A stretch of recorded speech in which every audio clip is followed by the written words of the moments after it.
Hello and welcome to Chamber Chat. I am your host, Shawna Harris, the Director of Marketing and Communications for the Conroe Lake Conroe Chamber of Commerce.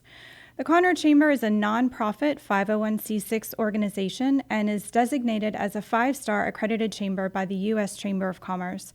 The mission of the chamber is to promote and advocate for business in the Conroe Lake Conroe area.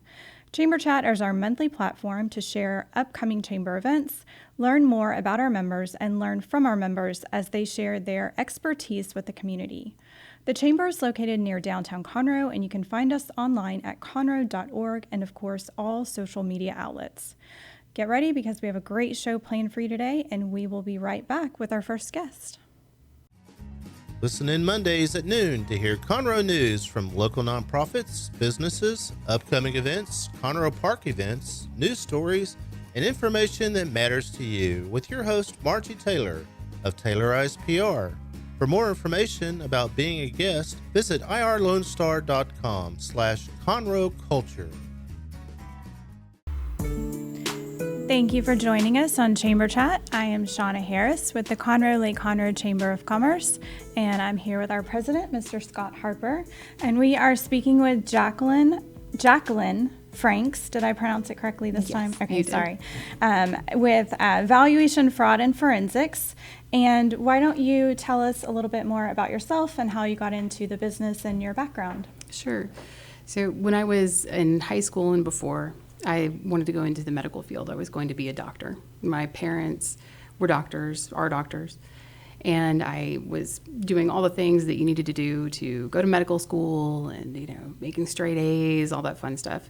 And in my senior year, my dad said, no, don't do it.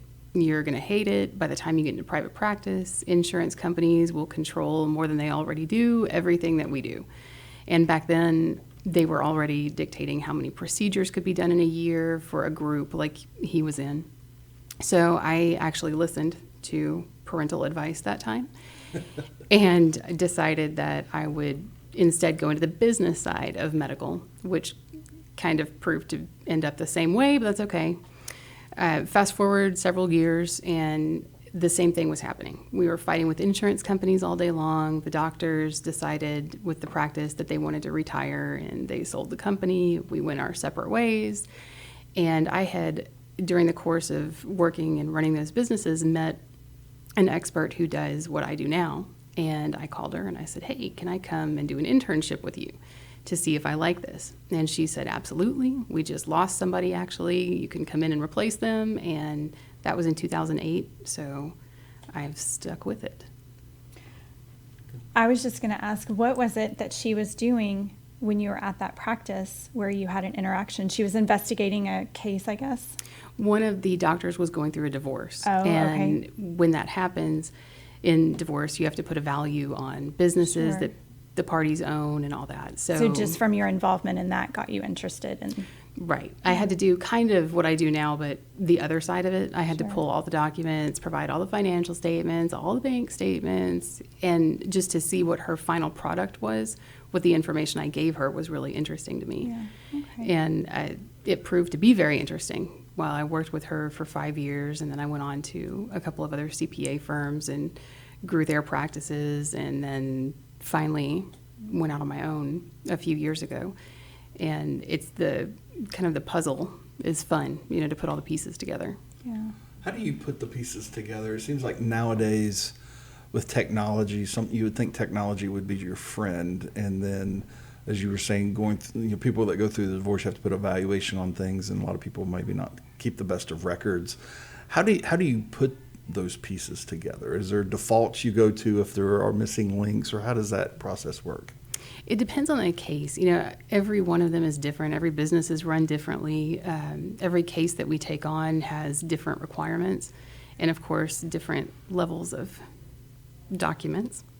So we have some where, again, no one gets married thinking that they're going to get divorced. So they don't keep records going back 20 and 30 years. Who holds on to their bank statements for that long other than me? No one. You call Chase Bank and you say, hey, I got married 25 years ago and I need my statements back from 2008. And they say, good luck with that. So there's a lot of piecing together that we have to do. And sometimes the answer for tracing cases is that you can't get the information. They might have a tax return that shows an account balance if it was an investment account, and we can kind of piece and go by those things. But what we can't prove as someone's separate property, we can't prove, and then they lose that. And that's kind of the downside. For business appraisal, there are a few different options. We can appraise businesses. Least favorite is off of their tax returns. There's some adjustments that have to be made if we use a tax return, because I think that anyone who's a small business owner understands that we don't all just go out there and put as few expenses on our profit and loss statement for the tax return as possible to pay the most in taxes possible. Everybody wants to minimize their taxes.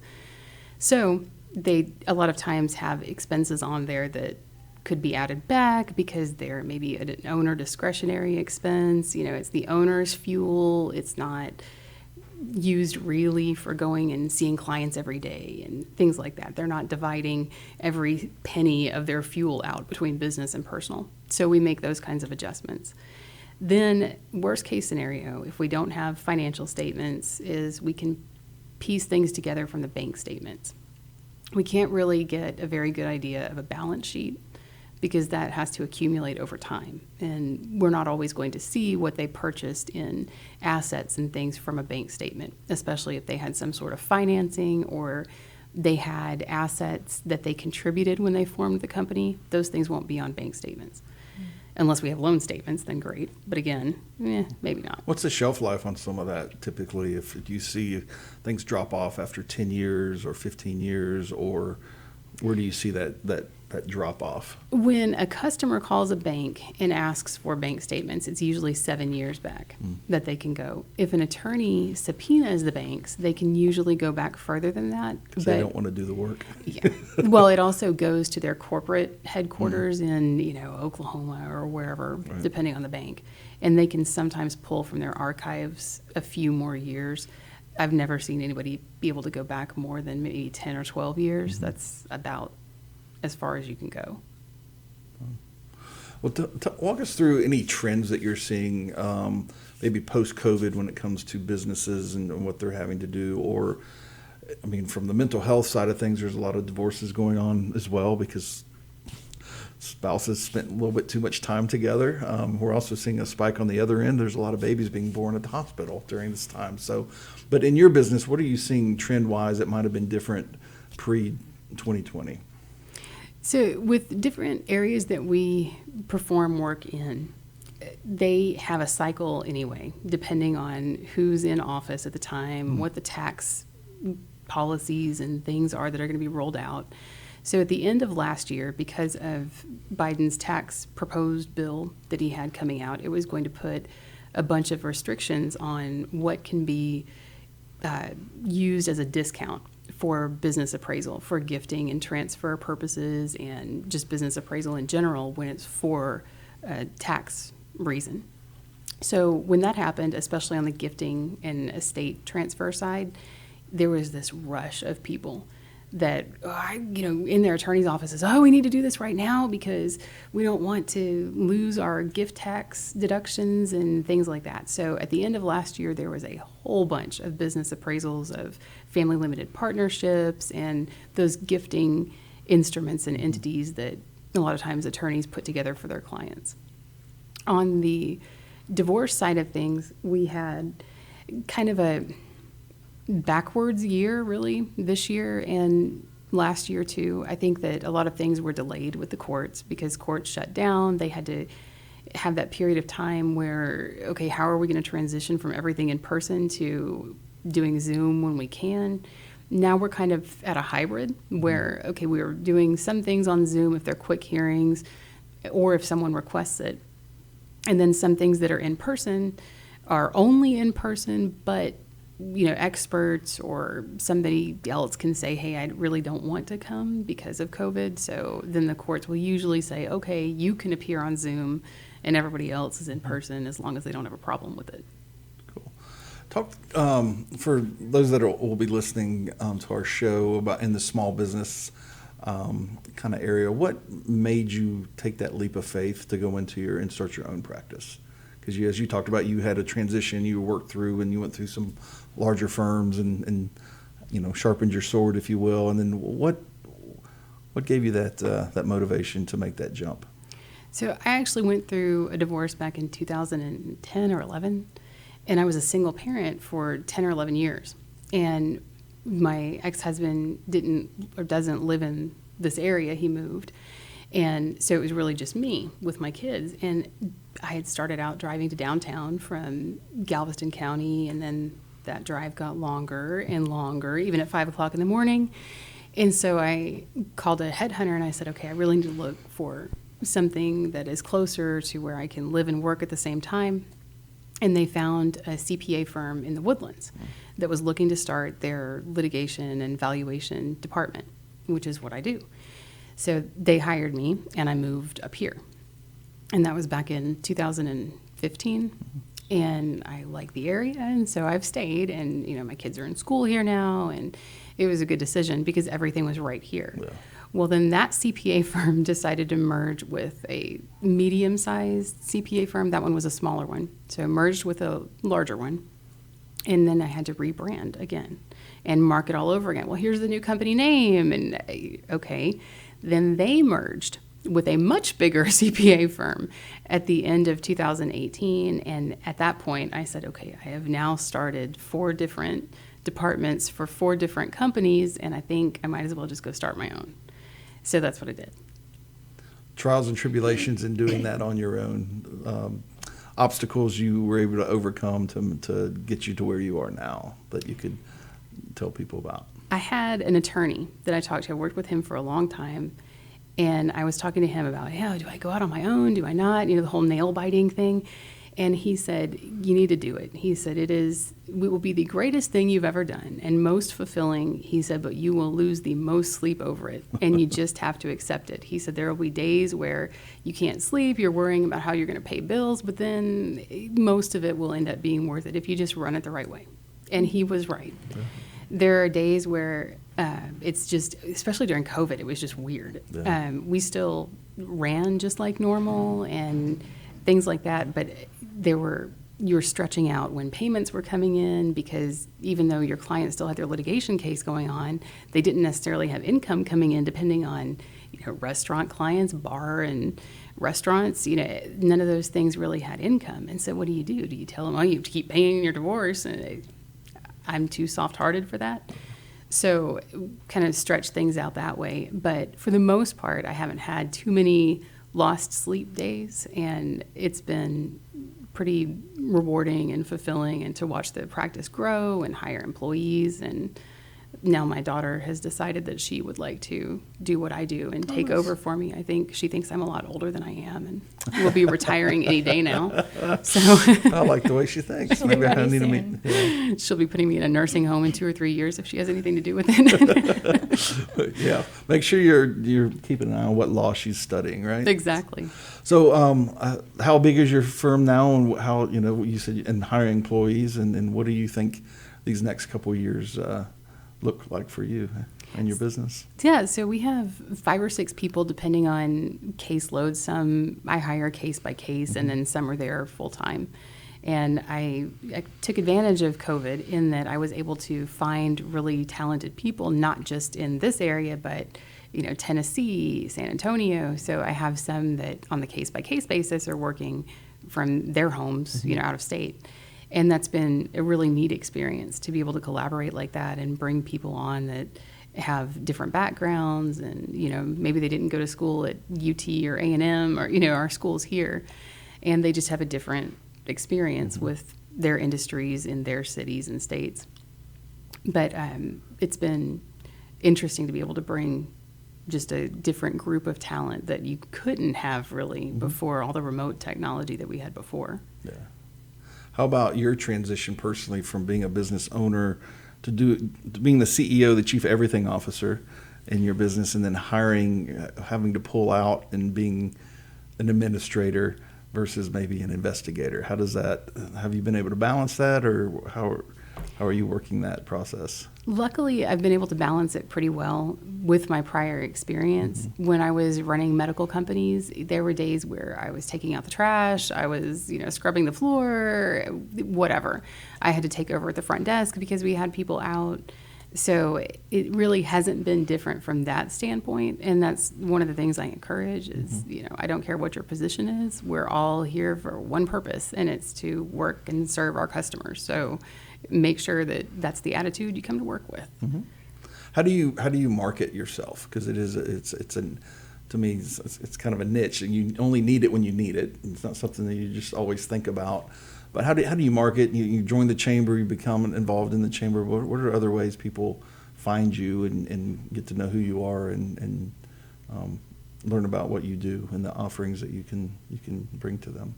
It's a lot of meeting people, and I think that it took a long time to go out on my own because you need that time to develop those relationships, and this really isn't something that you can learn to do just out of a book.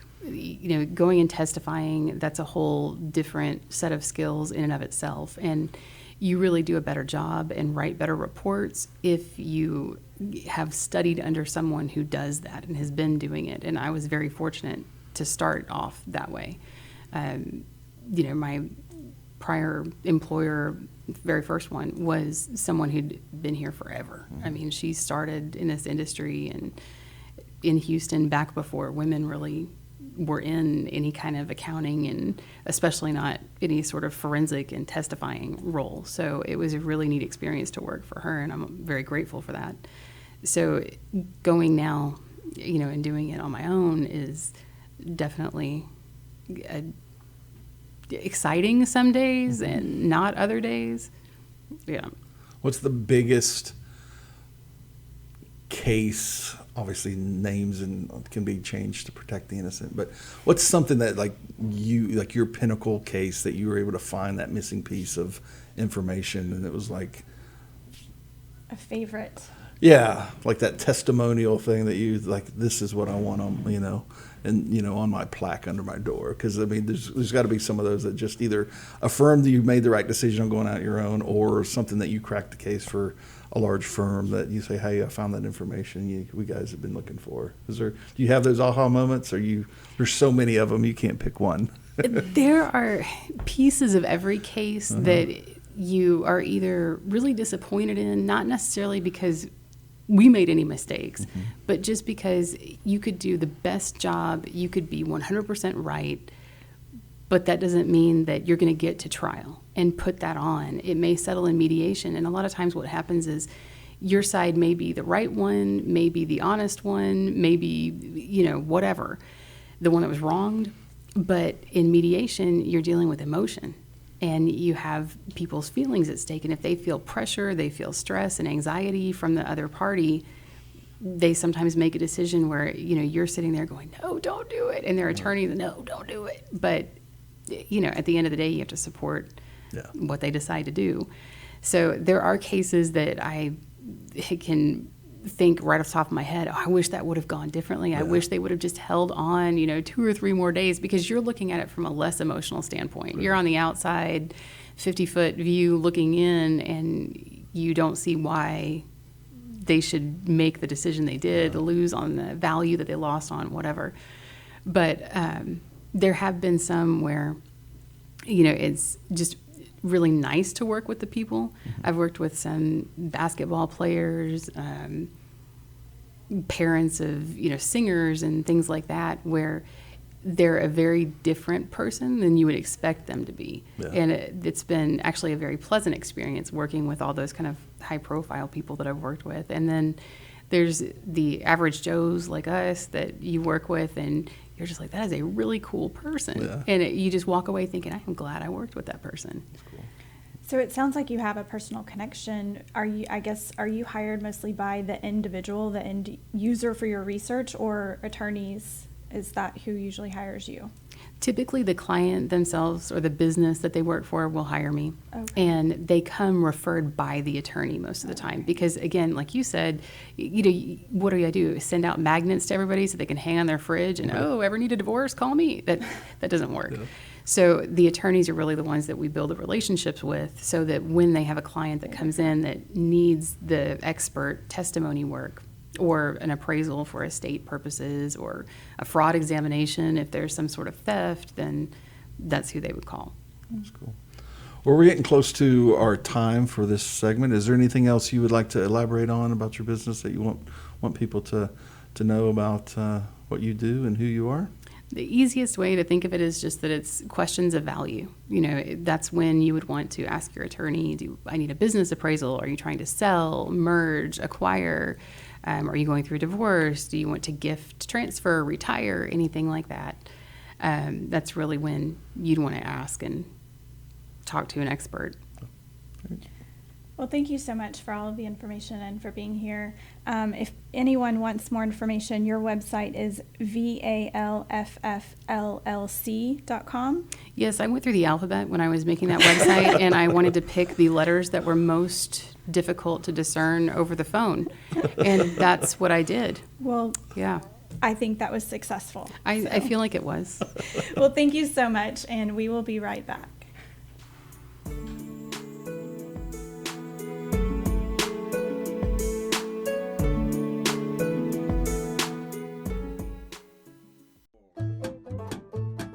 Hey, this is Wayne Green, your host for Radio Wayne, Spoke and More. Each Saturday from 5 to 7 p.m., I'll be playing folk, singer-songwriter, Americana, blues, bluegrass, classic country, Cajun Zydeco, Celtic swing, and whatever else seems to fit. Once again, that's Radio Wayne, Spoke and More, every Saturday from 5 to 7 p.m. on Lone Star Community Radio.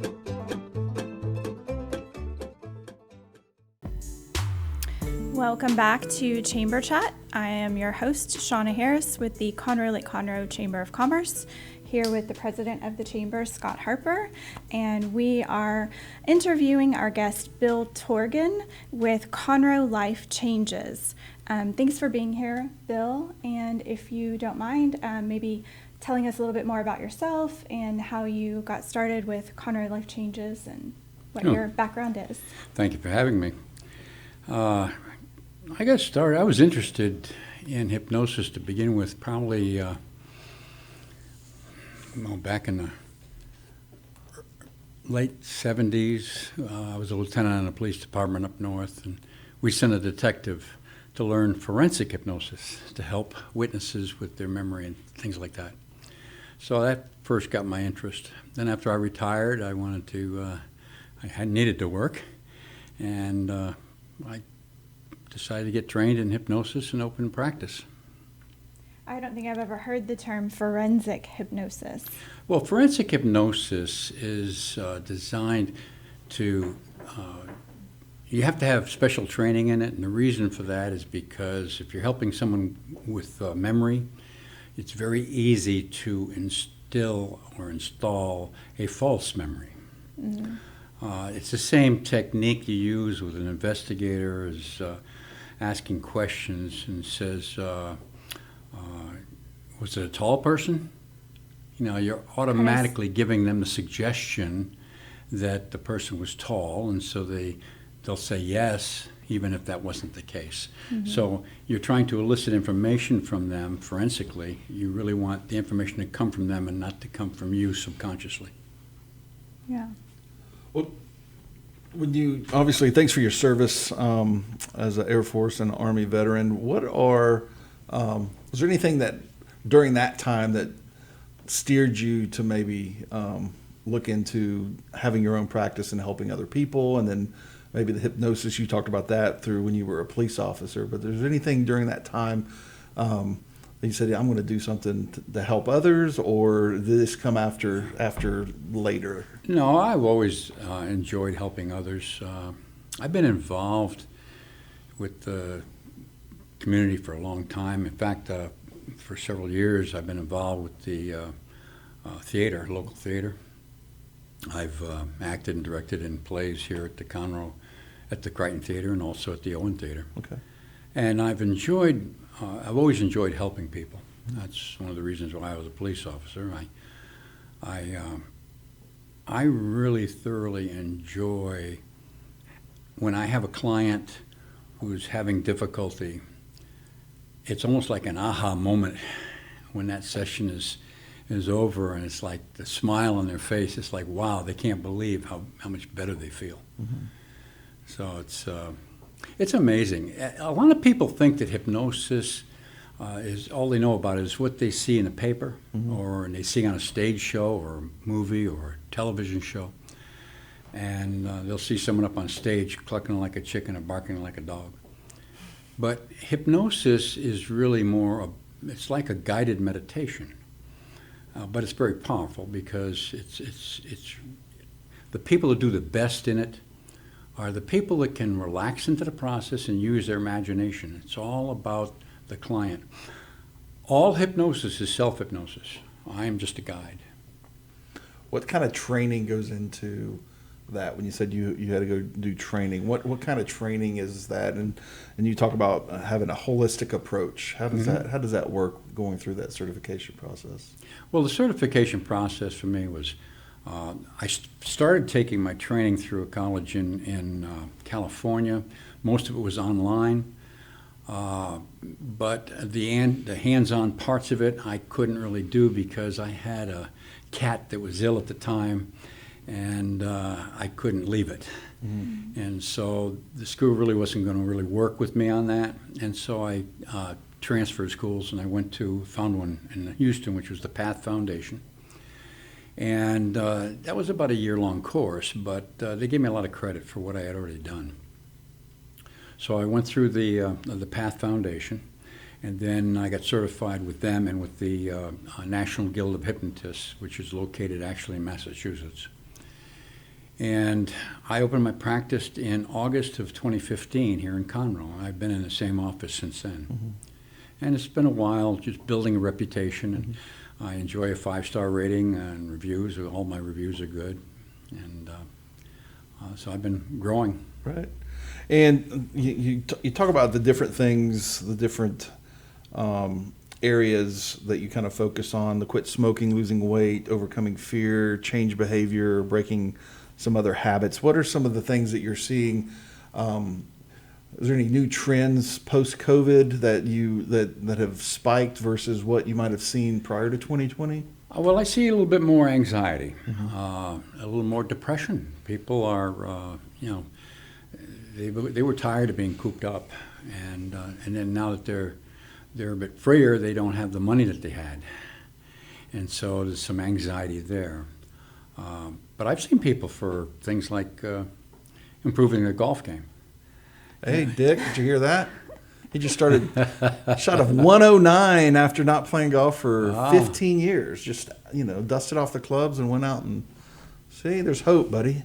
Well, the thing about golf is it's a mental game. If you have a bad shot, that bad shot will have a tendency to follow you around the rest of the game. Or you'll overcorrect, or there's just so many other things that happen. Most athletics are about focusing.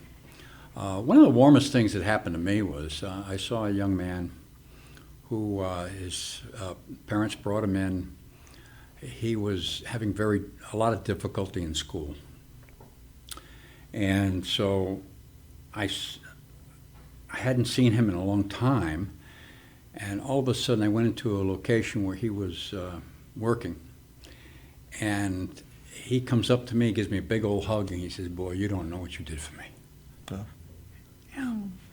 Yeah, he was in a pretty dark place, so, that was a warning. Yeah.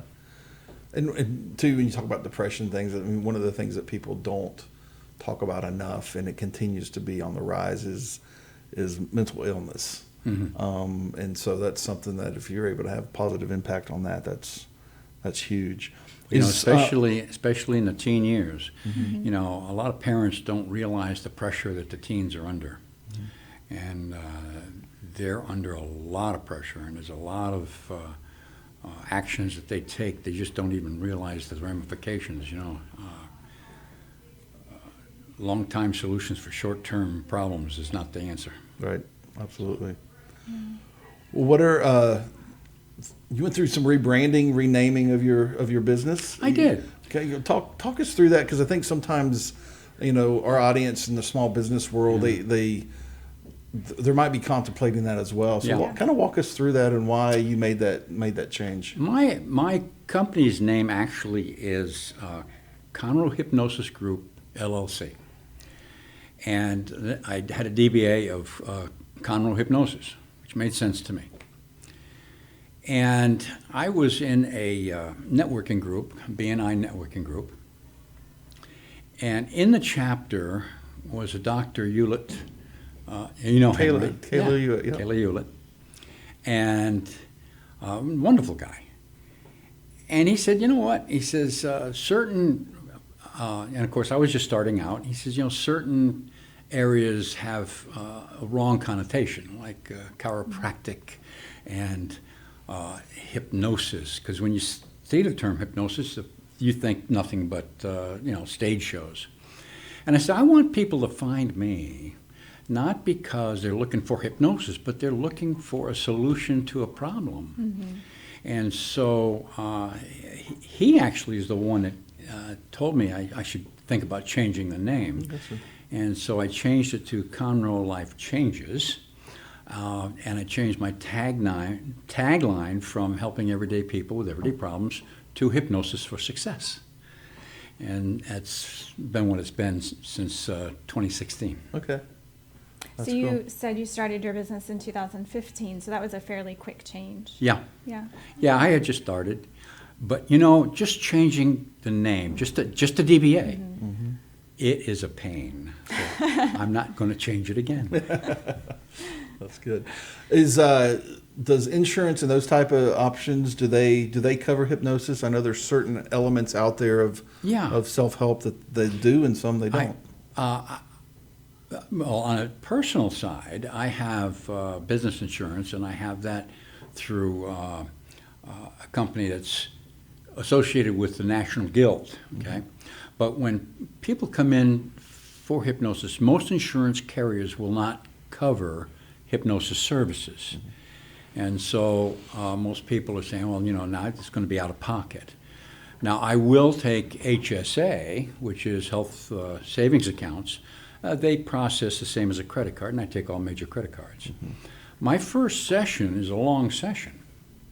It's normally 90 minutes to 2 hours, and sometimes it'll take 2.5 hours. It really depends. And that first session is $225. And any session after that, even if it's for a different reason, it is $125. It's a shorter session. It's 45 minutes to an hour. Mm-hmm. And so they're reasonable. I'm very competitive in the area. Mm-hmm. So you were talking about depression, anxiety. Those are very broad things and a number mm-hmm. of reasons for people to feel that way. But something like quitting smoking, that is a very tangible, it's a cigarette. Right. So what is the difference between the person who can just say, I'm not smoking anymore, set them down and they're done, versus the person who's been struggling for years to quit and they keep picking it back up and they're beating themselves up over not being able to just put them down and step away? What's happening there, in your opinion? The thing is, people believe that their cravings are being driven by nicotine because they hear nicotine is an addictive drug. Mm-hmm. Nicotine is an addictive chemical. It's very addictive. But that's not what drives your cravings. Nicotine leaves the body in 72 hours. Most of it is gone in the first 24. You pee it out. What really drives the cravings are emotions. You're bored, gotta have a cigarette. Mm-hmm. You're excited, gotta have a cigarette. Whatever your emotion is. Stressed out, gotta have a cigarette. Stressed out, you gotta relax, you gotta have a cigarette. Having a drink, having a cigarette, they kind of go hand in hand, bad habits. The same thing that drives your cigarette cravings drives a lot of things, which is why hypnosis is such a panacea for so many issues. Yeah. Is because the emotions, we're emotional beings, mm-hmm. we're a chemical being. The limbic part of the brain directs the endocrine system. The endocrine system is all the glands in our body. And any time that we have a stimulus to either something that's happening through our senses or a thought, we create a chemical mix that makes us feel a particular way. The limbic part of the brain directs the the glands to produce whatever Like endorphins or whatever we need to feel. I mean, if you need strength, what happens? Your adrenals Cortisol. over the kidneys produce adrenaline, pump it into your system, and you get super strength right away. You need to calm down afterwards. That same gland produces noradrenaline and calms you down. You need to go to sleep at night. Pineal gland releases melatonin. Most of the drugs that people go to the drugstore and get, over-the-counter drugs, a lot of them are just hormones and peptides that we already have in our bodies. And when you supply that, then the body, if it gets lazy and doesn't want to produce it anymore. So that is a big thing of what hypnosis is all about, and why we call it holistic, is because we're using the body's own natural way of making changes. And what I do with someone who is a smoker is my process is pretty simple. I do an induction, which is nothing but some relaxation techniques. I do a deepening, more relaxation techniques. I give them a kind of a post-hypnotic trigger for stress and anxiety. And then I'll take them in what they call a regression to cause. In the case of a smoker, I'll take them back to the very first time they can remember making that decision to smoke or their first cigarette. And then we release it. And now this is a process. I ask them a ton of questions, all dealing with their emotions, their feelings, all of these type of issues. And I don't need to know what they're thinking. They don't need to be answering the questions I'm asking. They can be answering questions on their own. It doesn't matter. It's a releasing process, and it's very cathartic. When we get down after that, I do some positive reinforcement for their decision to be a non-smoker. And the funny thing is, even people who smoke 2-3 packs a day, at the end of that one 90-minute session, they will normally have no cravings, and most of them don't get them later. They're done. Wow. One session. So it's very effective. Now, everybody's different. Sure. Some people will still have cravings, and I go over different ways they can deal with cravings. I usually give my clients access to a recording that they can use to help them meditate and help them, if that's the case. But if they need to come back for a follow-up, they can come back in for a follow-up, and I've seen some clients for that as well. So another big one with smoking is weight loss, and you're going to be hosting an event at our chamber. You want to kind of elaborate on that and why you think that's important as well? I think it's important. July 5th, that's a Tuesday, the day right after Independence Day. I'm going to have it right here at the Chamber of Commerce in the boardroom, and it's going to be at 12:30. And it's going to be a seminar for sugar cravings and food cravings. Now, I was using there was a woman by the name of Victoria Gallagher that has a hypnosis practice, and she's written a book, and she did weight loss. And the weight loss protocol, one of the hardest things to do for hypnosis is weight loss. And the reason is you can't stop somebody from eating, right? Not healthy to do that. So it's a modification. So it's not a one-session protocol normally. Her protocol was 12 weeks. And I did that, and it was okay, but I didn't like it as well for several reasons. And one of them is it's expensive. And it was like, 12 weeks, that's 3 months of coming to sessions. Well, it's not about me collecting payments every week, for 12 weeks. It's more about the success of my clients. And all of the sessions seem to revolve around three things. One of them was cravings for sugar and food, and another one was behaviors, habits, and preferences, and another one was metabolism. Those are the three things that hypnosis revolved around, all of these different sessions. And so I designed basically 3 sessions that were individual for those. So each one is its own purpose, its own end. It's not like it depends on the others. And each one is designed to be able to be done in an individual basis with an individual client on a one-on-one or as a group session.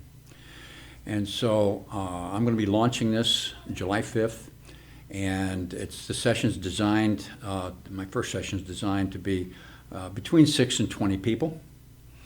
And the first, I'm charging $75 for it, but the first 6 people to sign up for it will enjoy a $25 discount.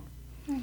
And I'm looking forward to it. It's going to be information with regard to different diets that are on the market today, pros and cons. It's also going to be information about hypnosis, how it works, and that type of thing. And we'll do a group hypnosis session for sugar cravings and food cravings. Well, that will be really interesting. We are getting to the end of our chat, and I just wanted to give people more information. Your website is conroelifechanges.com, and they can find information about your sessions there. And then if listeners want to go to the Chamber Community Event Calendar, that event is on July 5th, and there's registration links there. Yes, and it's also posted on Facebook. And you can find it on my all social website media. is also a link that they can actually book an appointment straight from the website. Okay. They can either call me and I can book it for them, or they can actually go on the website and book it for themselves and see what my availability is.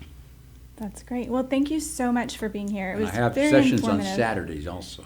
Oh, that's helpful. Definitely. Yeah. It seems like there's a lot more to this than I realized. But for more information, you can go to conroelifechanges.com, and we hope everybody signs up to be at the July 5th event. So thanks so much, and we'll be right back. Thank you.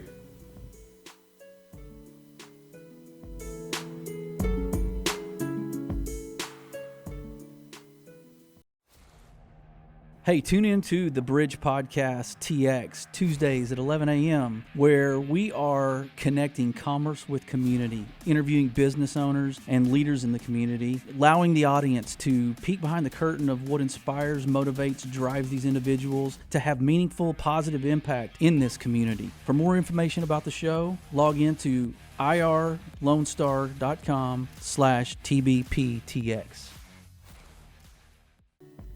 Okay, welcome back to Chamber Chat. I am Shawna Harris with the Conroe Lake Conroe Chamber of Commerce. I'm here with Scott Harper, the president of the Chamber, and we are going to hear from Rebecca Kolb and Kelly Hall about the upcoming Conroe Stars and Stripes celebration.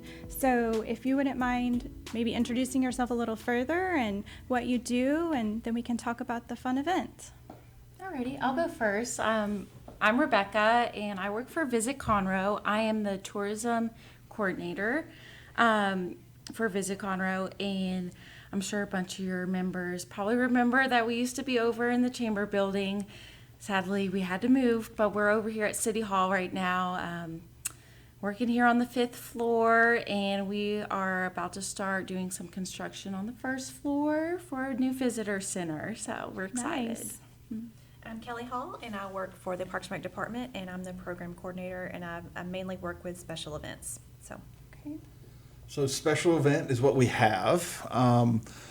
So I don't know if Conroe has actually done fireworks for a while, and it's been a while. And one of the things the fireworks I have a little bit of history with is that way back in the day, the Conroe Chamber used to do fireworks, and then it went away. And then when I came on board, it was right after the drought, when the lake was about 6 feet down, and the boats couldn't get out on the lake, and people were mowing the lake because grass was growing. And so one of the things as we were talking about as the chamber, a lot of the businesses struggled around the lake, the restaurants. I mean, when you go to eat and you sit out on the deck for a reason, not to go look at dirt. And so a lot of their traffic patterns had changed, the boat rental places had changed, and they just weren't getting any business. So one of the things we talked about as our board is like, hey, let's bring back the fireworks. Let's put them back down on the south end of the lake. Walden and Bentwater always do amazing shows, but if you're not in a strategic place, you don't see them. So we did ours in conjunction, and we had vantage point of all 3 fireworks shows. But we went back, we brought them back, and the restaurants said it was their busiest night of the year and continued to do so. And so we did that, transition within the chamber, transition with some of the firework providers a windy event caused a fire on the dam, which was pretty cool, I hear. But so there was a void. They got rid of it, and so last year I get a text at 10:30 from Paul Vergadamo. It was like, we need to do the fireworks again since you're back at the chamber. And I'm like, I really like my 4th to be off. But here we are, getting ready to talk about our inaugural Conroe Stars and Stripes celebration. So I know it's kind of a joint effort with the city in the chamber, and we've got some sponsors that are coming on. But from the city's perspective, why don't you guys talk about what we're planning on your end from the day leading up to the fireworks? Because there's a lot of cool events going on. I know last year we had the symphony do their concert with patriotic music, which was amazing. I'm not a big symphony guy, but I really enjoyed listening to that. You can't help from being patriotic and enjoy that kind of stuff. So, tell us about, from the city side, what you guys are planning, what you're hearing, and what kind of excitement that you guys think that's brewing out there for this kind of event. Yeah. Well, I do agree with you, Scott, that having the 4th of July is off is nice, but the thing I love about the city and the chamber's relationship is that we're here for the community, we're here for the residents and the business owners here in downtown especially. So we're excited to have this inaugural event here in downtown Conroe. Do you want to talk about the children's event? So the event's going to be at Heritage Place Park, which is directly across from the chamber.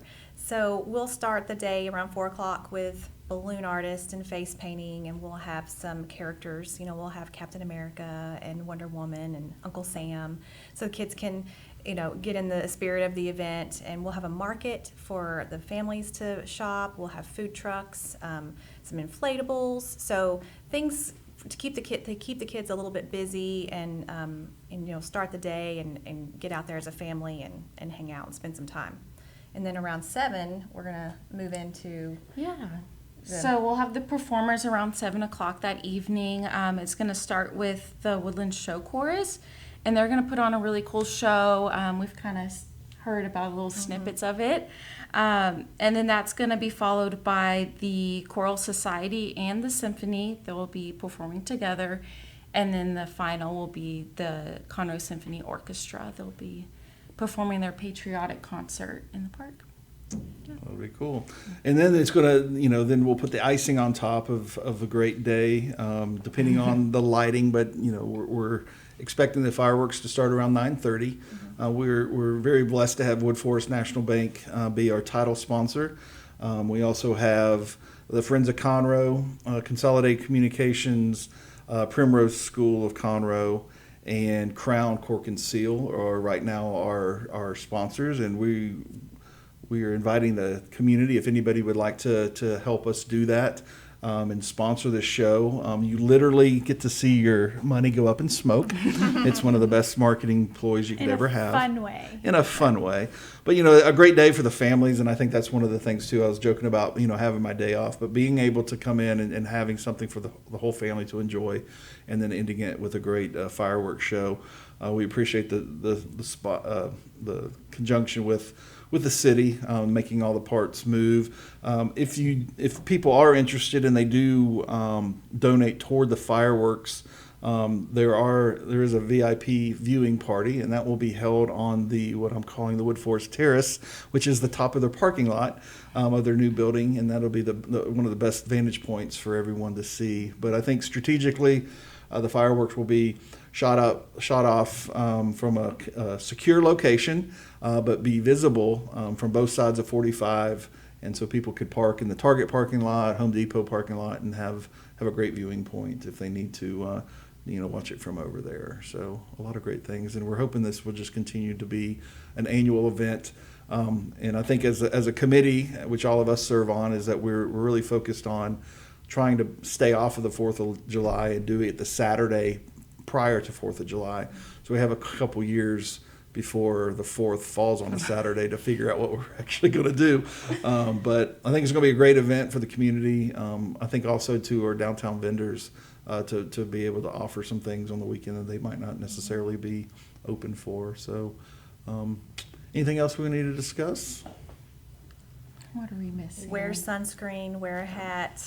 Drink lots of water. Bring water. Yeah. There will be an ambulance on site, but Yes. please, everyone, bring water.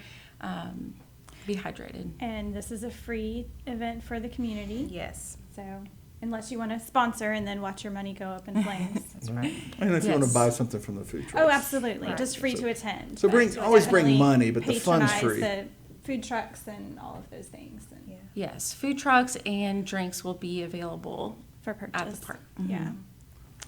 Cross our fingers for excellent chamber weather. Yes. Yes. Thank you for that. And if you cursed us, we'll blame it on you.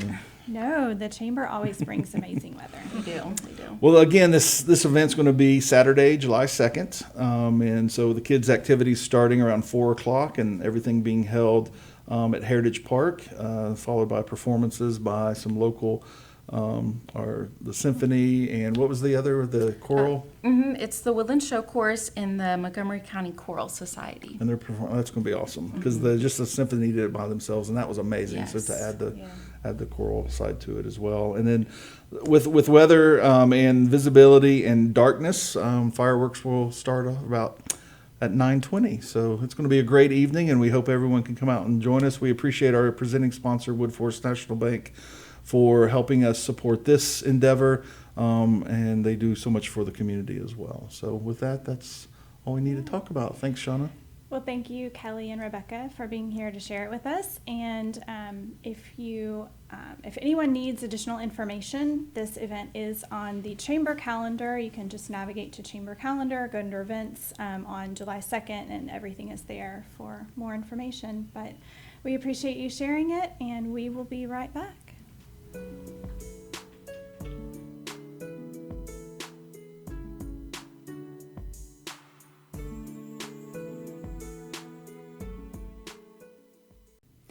Thank you to everyone that tuned in. We know your time is valuable, and we appreciate you spending it with us. Chamber Chat is open to all members, and we invite you to be a guest on an upcoming show to share your business news, events, and expertise with our community. Visit us at conroe.org for more information, and we will be back next month with a fresh show.